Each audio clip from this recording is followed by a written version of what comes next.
जय माता दी। मेरे सभी प्यारे दोस्तों, मैं लक्ष्मी शर्मा बड़ों को चरण स्पर्श, छोटों को प्यार और बराबर वालों को दिल से नमस्कार करती हूँ।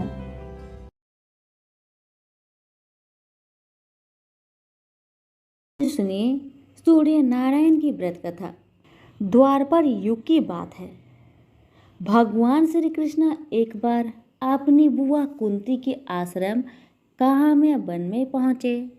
उस समय पांडव लोग अज्ञातवास कर रहे थे।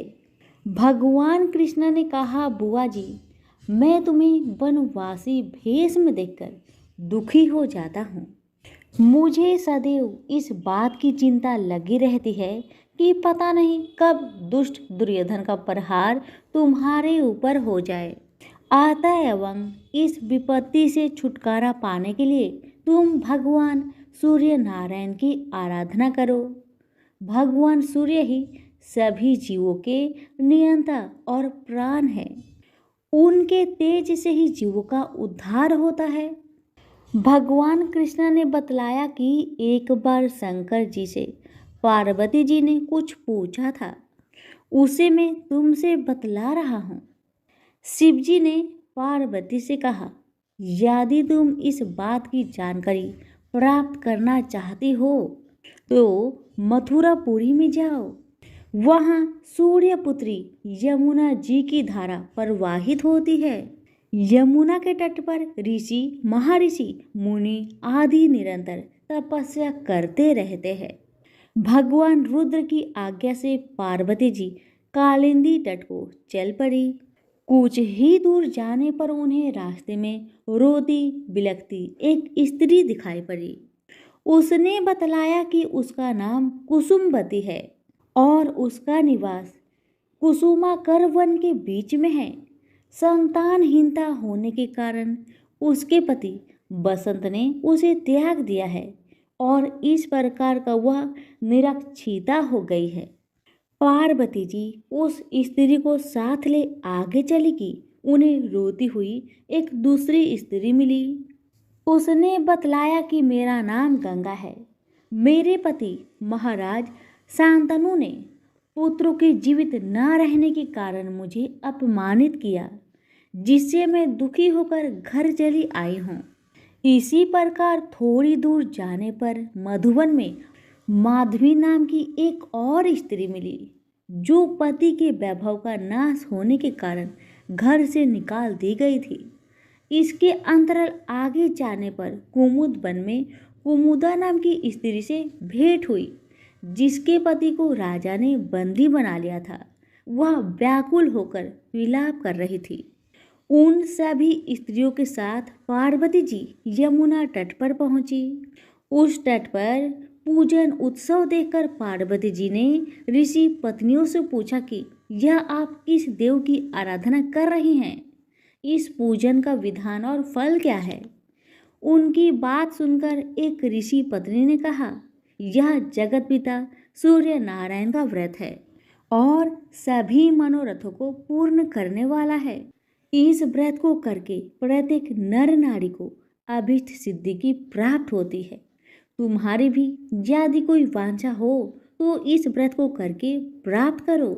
ऋषि पत्नियों से ऐसी बात सुनकर पार्वती जी अत्यंत प्रसन्न हुई और उस व्रत के विधान तथा फलों को जानकर शिव जी के पास लौट आई। पार्वती जी ने इस व्रत को करके विघ्ननाशक गणेश जी जैसे सुंदर पुत्र को प्राप्त किया। तो प्रेम से बोलिए सूर्य भगवान की जय हो। एक ब्राह्मण था। वह सूरज भगवान का बहुत बड़ा भक्त था। नहाता धोता कहानी कहता था पर कुछ कमाता नहीं था। ब्राह्मण घर में रहता तो ब्राह्मण की पत्नी हमेशा ब्राह्मण को एक ही बात कहती कि कहीं बाहर जाओ, कुछ कमा कर लाओ। ब्राह्मण की बातें सुन ब्राह्मण बहुत परेशान हो जाता था और घर से बाहर कहीं ब्राह्मण जाता तो आस पड़ोस के लोग उसे निकम्मा कहकर अपमानित किया करते थे। सभी लोगों से परेशान होकर ब्राह्मण सूर्य भगवान का पूजन सामग्री लेकर जंगल में चला गया। और वह जंगल में एक बहुत बड़ा सूखा पीपल का पेड़ था। उसी पेड़ के नीचे बैठकर सूरज भगवान का पूजन किया करता था और कथा कहता था। उसी पीपल के पेड़ के आसपास एक सूखा सा तालाब था। उसमें थोड़ा सा ही पानी था। उसी पानी से लोटा भरकर वह ब्राह्मण सूर्य नारायण को जल चढ़ाया करता था। पूजा का जल बहकर सूखे पीपल के वृक्ष से होकर सूखे तालाब में जाया करता था। जल के जाते ही सूखे पीपल हरा भरा हो गया और सूखी तालाब साफ पानी से भर गया।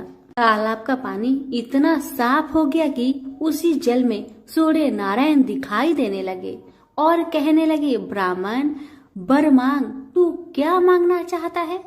ब्राह्मण ने सुना तो घबरा गया। सोचने लगा कि पीपल में कोई भूत प्रेत तो नहीं रहता। जब भी ब्राह्मण सुबह सूर्य नारायण का पूजा करता तभी आवाज आता। ब्राह्मण इस आवाज को सुनकर बहुत चिंता में पड़ गया और चिंता के कारण उसका शरीर दुबला हो गया। ब्राह्मणी भी कभी कभार अपने पति ब्राह्मण से जंगल में मिलने आया करती थी। ब्राह्मणी ने जब ब्राह्मण को दुबला पतला होते हुए देखा तो उसने पूछा, ब्राह्मण देव, आप दिन ब दिन सूखते क्यों जा रहे हैं? इसका क्या कारण है? तब ब्राह्मण ने सारा कहानी बताया। तब ब्राह्मणी ने कहा कि आपकी पूजा के बाद ही आवाज आती है ना, मुझे तो ये लगता है कि सूरज भगवान स्वयं ही आते हैं। मुझे लगता है सूर्य नारायण आपके व्रत से प्रसन्न है। वह आपको वरदान देने के लिए आते हैं। इसलिए इस बार जब भी आपको आवाज आए तो आप घबराइएगा मत, कुछ भगवान से मांग लीजिएगा। ब्राह्मणी की बातें सुन ब्राह्मण बोला, मैं कैसे मांगू और क्या मांगू? मुझे मांगना तो आता ही नहीं। अगर ज्यादा कुछ मांगना हो तो कहीं कुछ भूल जाओ तो, इसलिए तुम ही कुछ ऐसा उपाय बताओ जिससे मैं एक ही बार में सारा कुछ मांग लूं।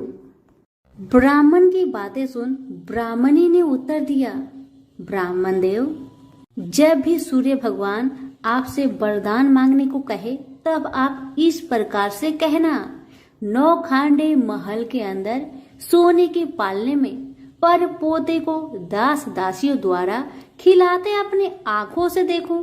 इस प्रकार लंबी उम्र, महल, बेटे पोते, पर पोते और धन सब मिल जाएगा। क्योंकि जब धन होगा तभी तो सोने का पालना दास दासियां होंगे और आंखें घुटने ठीक होंगे, और तभी तो पर पोते को सोने के पालने में झूला झूला सकेंगे और देख सकेंगे। दूसरे दिन पूजा के बाद जैसे ही आवाज आया तो ब्राह्मण ने वैसा ही किया जैसे ब्राह्मणी ने समझाया था।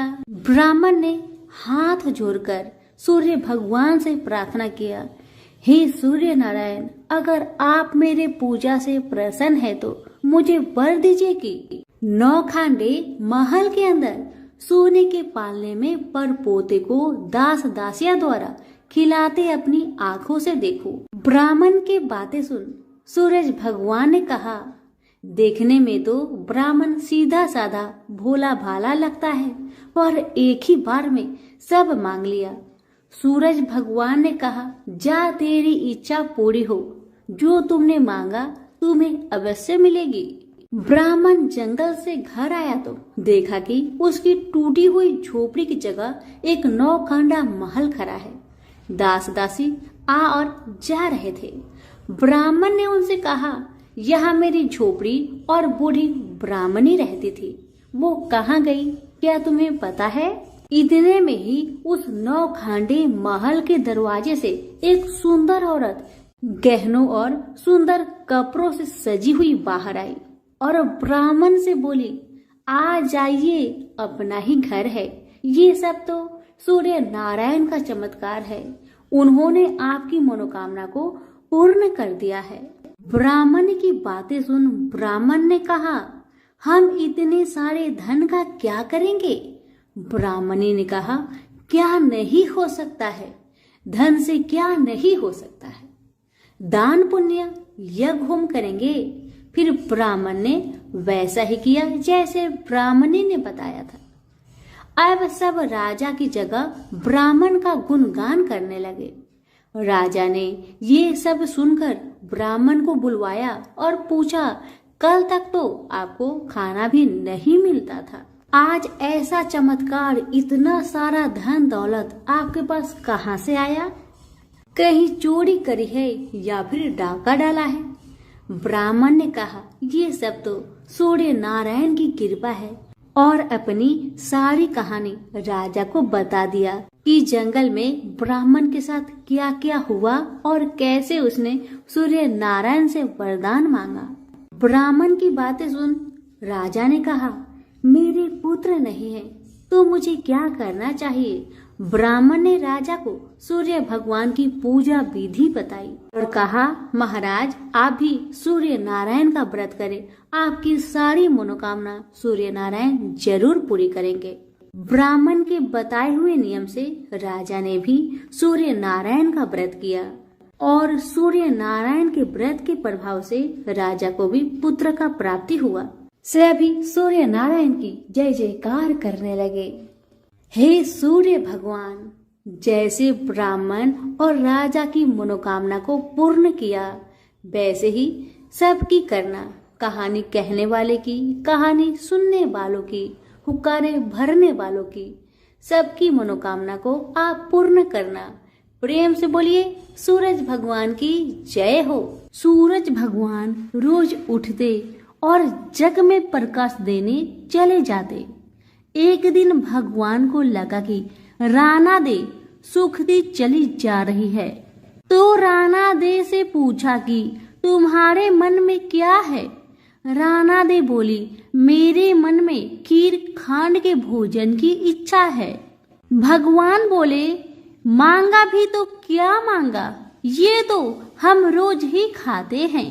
राणा दे बोली, भगवान आप खीर खांड के भोजन जिमते हो, मैं तो खट्टी रब जिमती हूँ। भगवान बोले, राणा दे तुम झूठ बोलती हो, एक जैसा भोजन मेरी माँ हमको देती है। राणा दे बोली, सुबह आप मेरी थाली ले लेना, मुझे अपनी थाली दे देना, फिर आपको सब पता लग जाएगा। दूसरे दिन जिमते समय भगवान ने पानी के गिलास को टक्कर देकर गिरा दिया। माताजी बोली, तुम मत उठो, मैं दूसरा गिलास भर देती हूँ। माताजी गई, इतने में भगवान ने थालियां बदल दी। राणा दे ने तो जल्दी ही खीर खांड के भोजन कर लिए, पर सूरज भगवान को खट्टी राब भाई नहीं और थाली पर बैठे रहे। माताजी बोली, आज इतनी देर क्यों लगा दी? भगवान बोले, आज तो खीर खांड खट्टी लग रही है। माताजी बोली, राणा दे की थाली आपने क्यों ली? भगवान कहने लगे, माँ अपने घर में आप 2 जने और मैं जिसमें भी 2 भात, मैं नियम पालन वाला और मेरे ही घर में ऐसा होता है तो दुनिया में क्या होता होगा। घर में सबका खाना एक जैसा बनाओ। वहां से वो कुम्हार के यहाँ गए और बोले, 2 पेट की हांडी किस कुम्हार ने बनाई? रतन कुम्हार को लगा आज तो भगवान आए हैं, माँ जी तो 1 टका देती है, ये 2 टका देंगे। और कुम्हार बोला, मैंने बनाई। भगवान बोले, आज के बाद 2 पेट की हांडी बनाए तो तेरे सहस्त्र पेट कर दूंगा। कुम्हार बोला, मेरा तो 1 पेट भरना मुश्किल है, सहस्त्र हो गए तो मैं क्या करूंगा? मैं अब 2 पेट की हांडी नहीं बनाऊंगा। इस तरह सूरज भगवान ने दुभांड मिटाई। तो सभी मिलकर बोलिए सूरज भगवान की जय हो। एक गांव में एक बूढ़ी माई रहती थी। वह रविवार के दिन अपने घर को गोबर से लिपा करती थी। उसका यह अटल नियम था।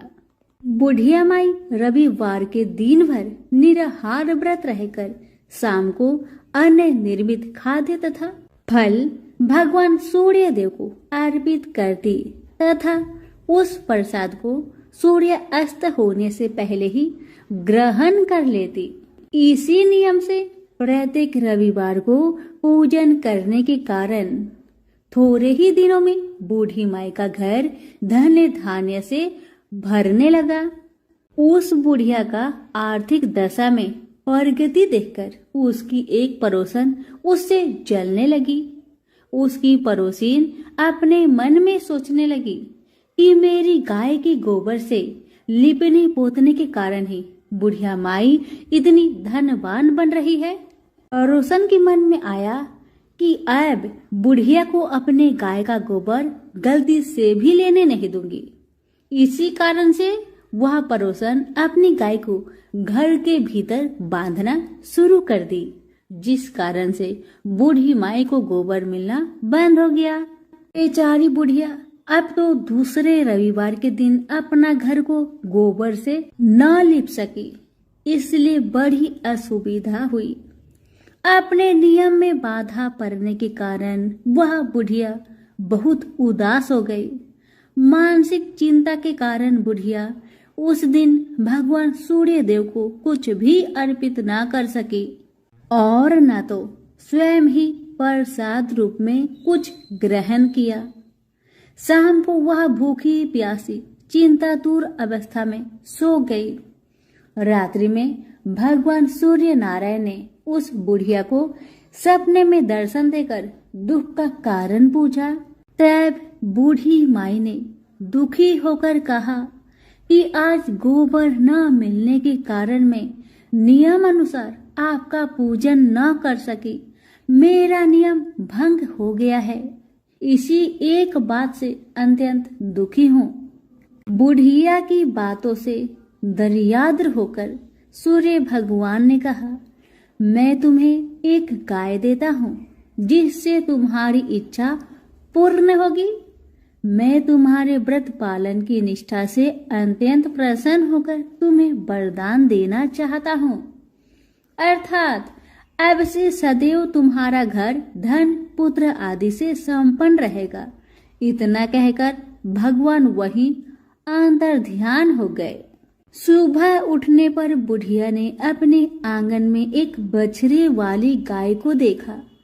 रात्रि में देखे हुए सपने की बात बूढ़ी माई को याद आने लगी।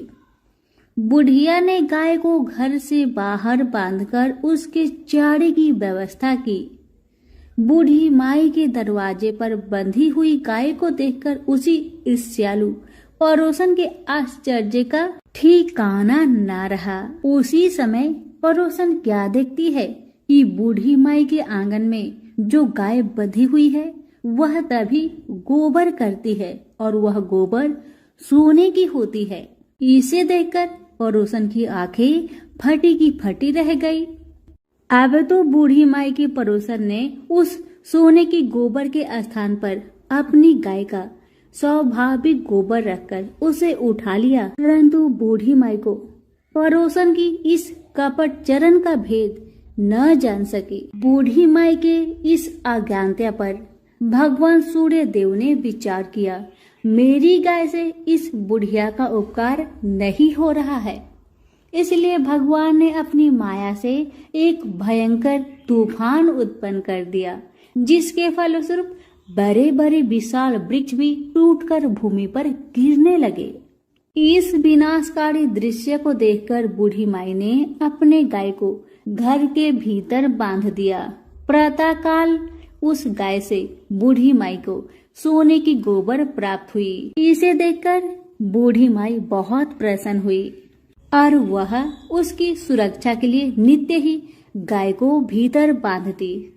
बुढ़िया के सावधानी से अब उसकी पड़ोसन का कोई वश नहीं चलता था। एक दिन पड़ोसन ने बुढ़िया की गाय छीन लेने के उद्देश्य से एक चाल चली। उसने राजा के पास उपस्थित होकर राजा से निवेदन किया कि महाराज, मेरी पड़ोसिन बुढ़िया के पास एक अद्भुत गाय है जो सोने की गोबर देती है, अतः वह गाय यदि महाराज आपके पास रहे तो उससे जनता का लाभ हो सकता है। राजा ने उसके प्रलोभन में आकर अपने सिपाहियों को आदेश दिया कि तुम लोग जाकर उस गाय को यहाँ ले आओ। सिपाहियों ने तुरंत आज्ञा का पालन किया। अब वह गाय का गोबर उठाकर न ले जाने पावे। आदेश देकर राजा महल में चले गए। उस दिन की रात में राजा को प्रसन्नता के कारण नींद न आई। राजा सवेरे होने की प्रतीक्षा उत्सुकता पूर्वक करने लगे। सुबह गाय के पास जाकर देखा, वहां स्वाभाविक गोबर के अतिरिक्त कुछ न था। राजा की क्रोध अग्नि भड़क उठी। उन्होंने बूढ़ी माई को बुलवाया और राजा ने उस बुढ़िया से पूछा, क्या तुम्हारी गाय सोने का गोबर देती है? इस बात की सूचना पर मैंने तुम्हारी गाय मंगवाई थी, फिर क्या कारण है कि गाय वैसा गोबर न दे सकी? बूढ़ी माई ने उत्तर दिया, महाराज, गाय के गोबर से घर लिपना मेरा नित्य नियम का काम है। मैं दिन भर व्रत रहकर सायंकाल भगवान सूर्य को नैवेद्य अर्पित कर उस प्रसाद को ग्रहण करती हूँ। मेरे पास जब अपनी गाय न थी तो मैं पड़ोसन के गोबर से घर लिपती थी। देवयोग से गोबर के अभाव में एक दिन में अपने नियम का पालन न कर सकी। उसी दिन में रात्रि में भूखी ही सो गई। रात्रि में भगवान ने स्वप्न देकर मुझे यह गाय प्रदान की है। मेरी इस सियालू पड़ोसन ने आपको सूचना देकर मेरी गाय मुझसे छिनवा ली है। गाय के संबंध में बस मैं इतना ही जानती हूँ। बुढ़िया की बातों से संतुष्ट होकर राजा ने कहा, बूढ़ी माँ, मुझे क्षमा करो, मैं अज्ञानतावश तुम्हारी गाय मंगवा ली है। अब मैं तुम्हारी गाय तुम्हारे घर भेज देता हूँ। इस कार्य के निमित्त तुम्हारी पड़ोसन अपराधिनी है और उसे इसका दंड मिलना चाहिए। अपनी गाय वापस पाकर बुढ़िया प्रसन्न होकर अपने घर को चली गई। इसके बाद राजा ने उसकी अपराधीन पड़ोसन को बुलाकर उसे उचित दंड दिया। उस दिन राजा ने अपने नगर में घोषणा करवा दी कि रविवार के दिन सभी नगरवासी दिन भर व्रत रहकर सूर्य देव का पूजन करें। राजा स्वयं भी रविवार व्रत के नियम का पालन करने लगा। व्रत के प्रभाव से राजा दिग्विजय करता हुआ अपने राज्य का विस्तार करने लगा। व्रत करने पर सूर्य भगवान प्रसन्न होकर उसे धन धान्य से समृद्धि और संपूर्ण रोगों से मुक्त कर देते हैं। इस व्रत के प्रभाव से अंधे और कुष्ठी मनुष्य को विशेष लाभ होता है।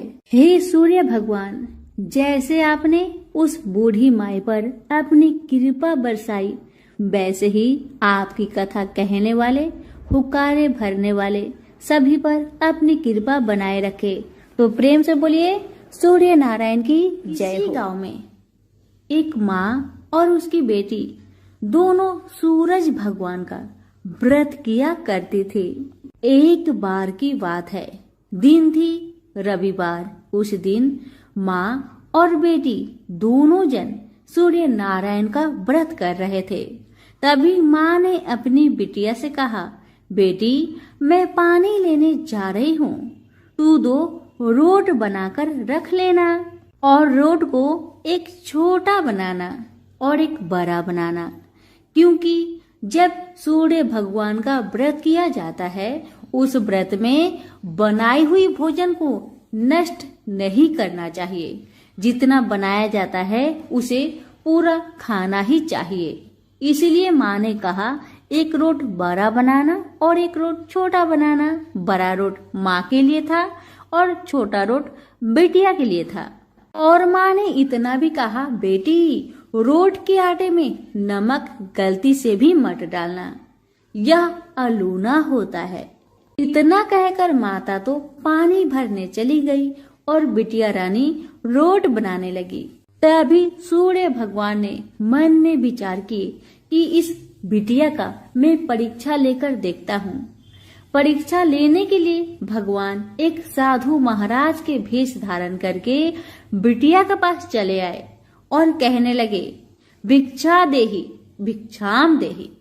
साधु महाराज की बातें सुनकर बिटिया कहने लगी, बाबा मेरी माँ का रोट बन गया है, पर मेरा रोट अभी बना नहीं है। मैं बनाकर उसमें से आपको दे दूंगी।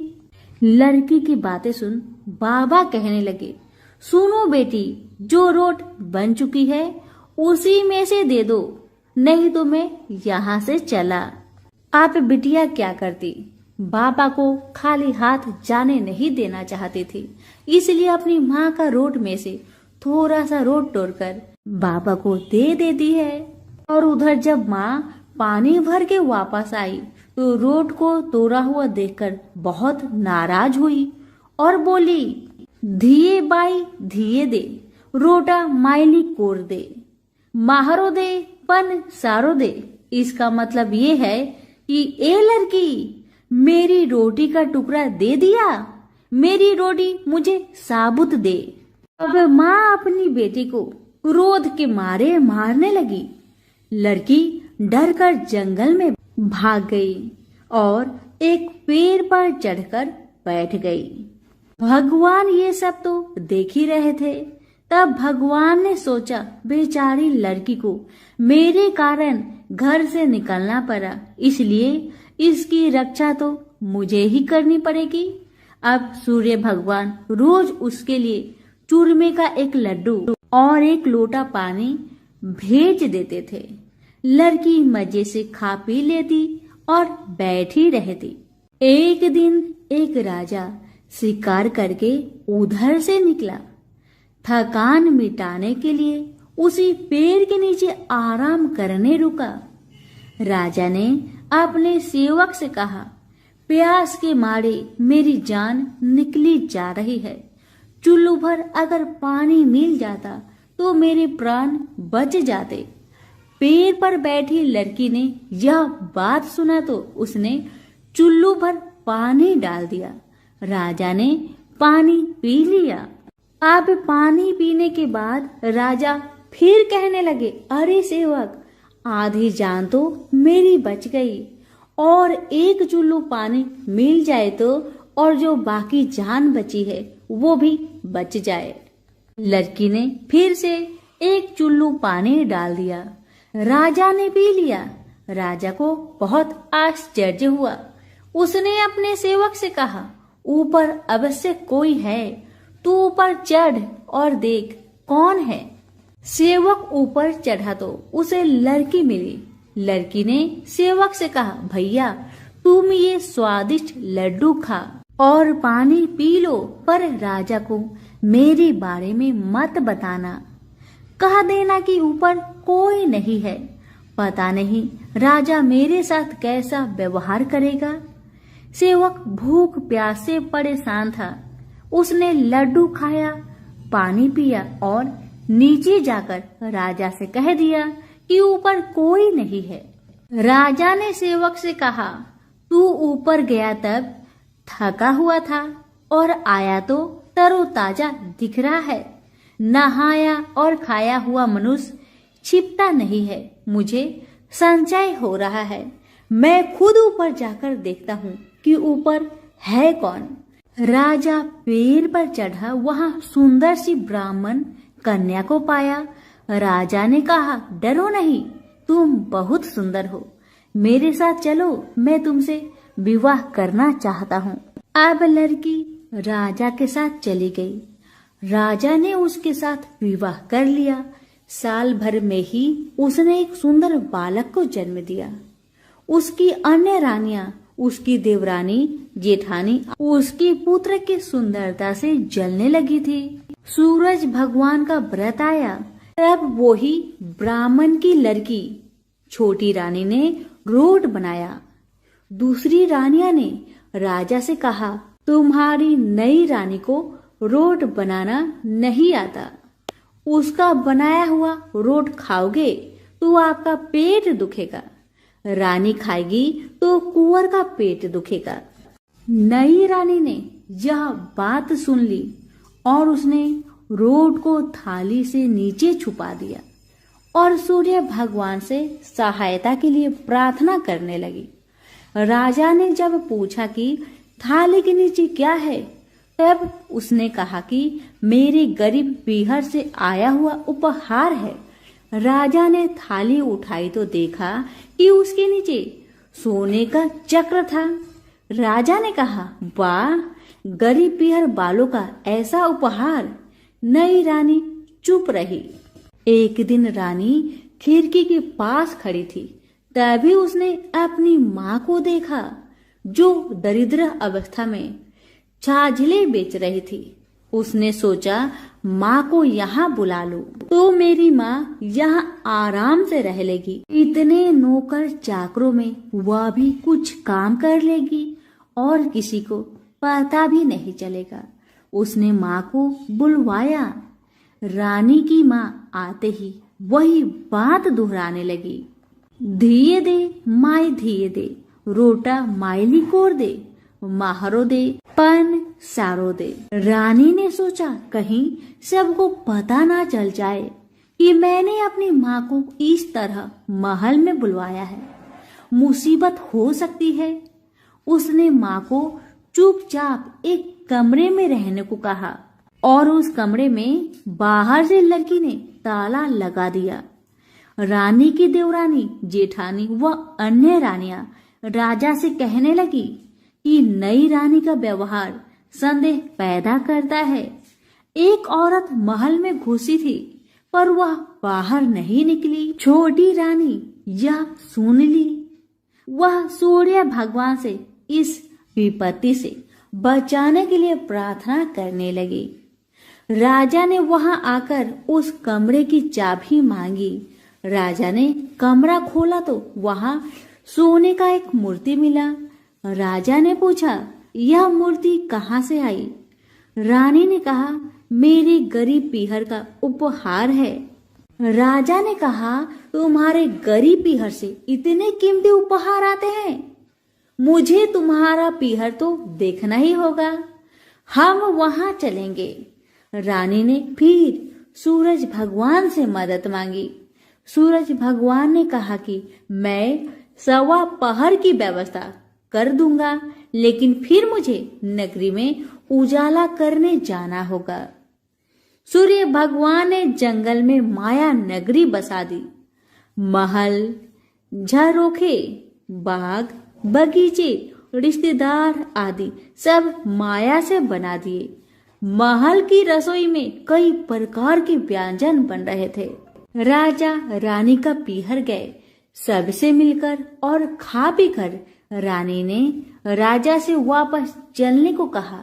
राजा ने कहा, इतना जल्दी क्या है, हम तो अभी आए हैं, थोड़ा आराम कर ले। रानी ने बड़ी मुश्किल से राजा को वापस चलने के लिए मना लिया और वे रवाना हो गए। थोड़ी दूर जाने के बाद राजा को ध्यान आया कि उनकी कटार वहीं रह गई है। राजा ने सेवक को कटार लाने भेज दिया। सेवक वहां गया तो देखा कि वहां जंगल के सिवा कुछ भी नहीं था। कटार झाड़ी में पड़ी थी। कटार लेकर सेवक आया और उसने यह सब राजा को बताया। राजा को पहले ही शक था। उसने तलवार निकाली और गुस्से में आकर रानी से सच बताने को कहा। रानी ने सब कुछ सच सच कह डाला और सूर्य भगवान की कृपा और मदद के बारे में भी बताया। यह सब सुनकर राजा बहुत प्रसन्न हुए और रानी को सूरज रोट का व्रत अच्छे से करने को कहा। रानी का मान और बढ़ गया।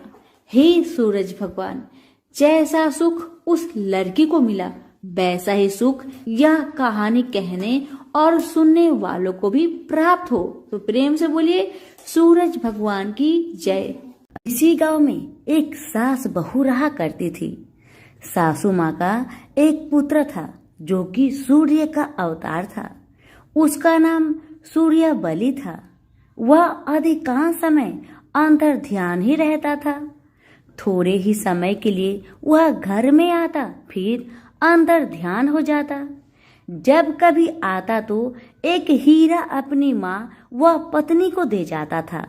इसी तरह वे अपना जीवन यापन कर रही थी। एक दिन माँ बेटे से बोली कि जितना तुम हमें खर्च करने के लिए देते हो उससे हमारा गुजारा नहीं होता है। तो पुत्र क्रोधित होकर कहने लगा, अपने भरण पोषण के सिवा तुम कुछ और कार्य में इसका उपयोग क्यों नहीं करती? अपने कर्तव्यों का तुम्हें ध्यान नहीं है, इसी कारण तुम्हें अभाव सताता है। तुम्हारी इसी आदत के कारण मैं घर में नहीं ठहरता हूँ। पुत्र की इस प्रकार धुतकारे जाने से माँ को बहुत दुख पहुंचा। अब दोनों सास बहू नियम से रविवार का व्रत करने लगी। 12 वर्ष बाद पत्नी ने सूर्य बलि से कहा कि अब हमारी रविवार व्रत का उद्यापन करा दो।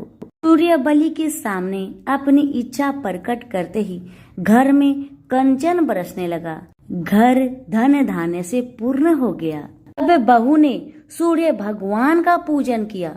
सूर्य देव ने दर्शन देकर वर मांगने के लिए कहा। बहू कहने लगी, मेरा पति मुझसे दूर दूर रहते हैं, मैं उनके संयोग का वरदान चाहती हूँ। रात को सूर्य बलि ने आकर माँ से कहा कि माँ, मैं आज घर पर ही सोऊंगा। बहू की प्रसन्नता का कोई ठिकाना ना रहा। सुंदर सेज पर सूर्य बलि आकर लेट गए तो सारे संसार में अंधकार छा गया। सब देवता भागे भागे बुढ़िया के पास आए तथा बुढ़िया से कहने लगे कि अपने पुत्र को जगाओ। बुढ़िया ने पुत्र को जगाया तो सूर्य बलि ने बाहर आकर देवताओं से कहा कि जब तक ये सास बहू रविवार का व्रत करती रहेंगी, इनके घर में अन्न धन का भंडार भरता रहेगा, रिद्धियां सिद्धियों का वास होगा। तो भी स्त्री श्रद्धा पूर्वक रविवार का व्रत करती है, उसके सभी पाप नष्ट हो जाते हैं, अंत में स्वर्ग की प्राप्ति हो जाती है। तो सभी प्रेम से बोले, सूर्य नारायण की जय हो।